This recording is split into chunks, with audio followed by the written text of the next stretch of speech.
Si tu ne veux pas payer, c'est pas un problème. Ça veut dire que tu es prêt à perdre quelque chose. Dans le cas où tu es prêt à payer, ça veut dire que tu attends un prix, tu attends une garantie. Si tu ne veux pas payer quelque chose et que tu veux du gratuit, tu t'attends à rien du tout. C'est ça la règle. Si par exemple tu contactes un service d'achat ou bien tu contactes un transitaire qui va faire un achat pour toi, c'est que derrière, tu t'attends à ce qu'il y ait un résultat, qu'il y ait une sécurité pour toi, qu'il y ait une certaine garantie pour toi. Si maintenant, toi, tu ne veux pas payer, c'est très simple. Souvent, par exemple, nous, dans notre cas, on te donne toujours une option pour que tu puisses faire toi-même toutes les démarches et que tu nous envoies ta marchandise. Mais tu ne peux pas me demander un service. Par exemple, allez-y parler avec mon fournisseur. Allez-y me chercher le prix, c'est combien. Allez-y me vérifier le poids, c'est combien. Allez-y me vérifier le CBM, c'est combien. Allez-y dire à mon fournisseur, comment on appelle, voici ce que je dois mettre sur mes informations, sur mes marchandises. Négocier, parler, discuter le prix.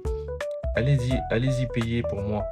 Et je veux juste, par exemple, le truc qui coûte 100 $, je te donne 100 $, pas plus. Donc, pas de frais, pas de service, rien du tout. Toi, tu me payes ça et après, tu vois quoi, on fait ça dans la famille. Il y a des personnes comme ça qui veulent avoir des services, mais totalement gratuitement, sans rien dépenser. Tu sais, moi, ces personnes-là, qu'est-ce que je fais avec elles? Je les regarde, je souris et je les laisse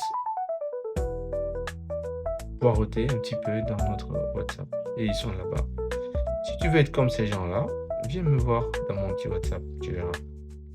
Si tu me contactes, moi, je te donne deux options.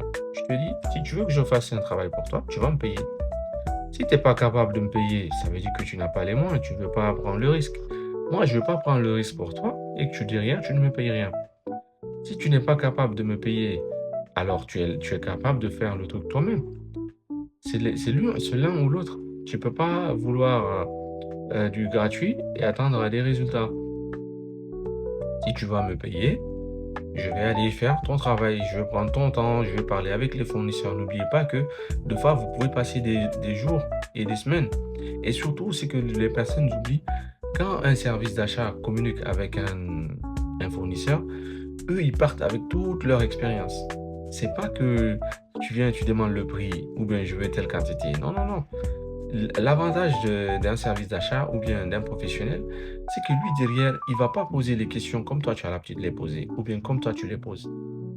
Lui, il posera les questions toujours plus professionnelles et il va poser des questions utiles et importantes et surtout qui vont sécuriser l'achat et surtout l'argent de son client.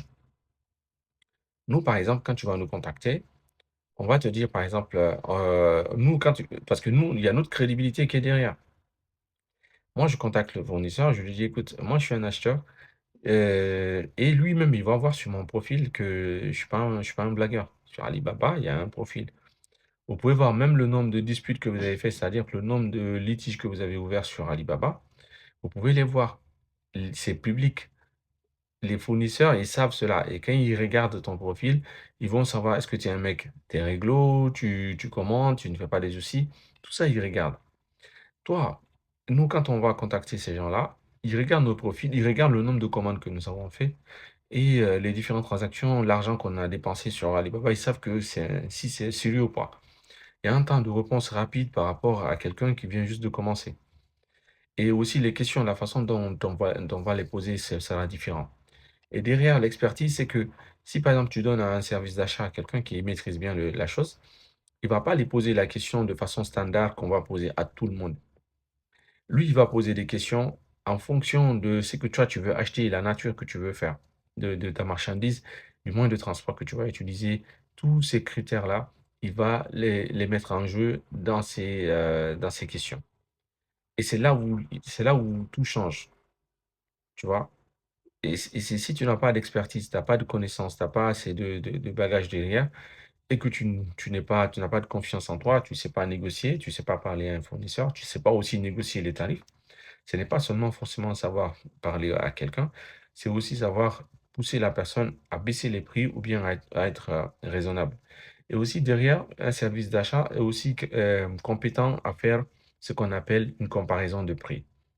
Il peut par exemple regarder le prix sur Alibaba, aller regarder le prix sur un autre site et comparer cela avec le fournisseur. Et tu dis, écoute, moi je vais bien acheter avec toi, mais sache que je peux trouver ça ailleurs à ce prix-là.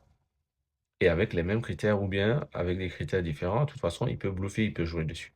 Il peut dire même qu'il a déjà parlé avec d'autres fournisseurs et que ces gens-là sont prêts à lui passer commande. Mais toi, tu aimes bien son produit et tu aimes bien son profil et tu as vu les retours sur son site ou bien, enfin, sur sa boutique, qui a des bons commentaires et que tu apprécierais vraiment de travailler avec lui. Tu vois, tu le mets un peu en valeur. Mais ça, ce sont des techniques de négociation avancées. C'est un peu de la manipulation, mais on est là pour gagner de l'argent, champion. Tu n'oublies pas. Donc c'est ça l'objectif. Il faut que tu réfléchisses à cela et que tu travailles cette partie-là. N'oublie pas de liker, de mettre la vidéo en favori. Ça pourrait t'aider.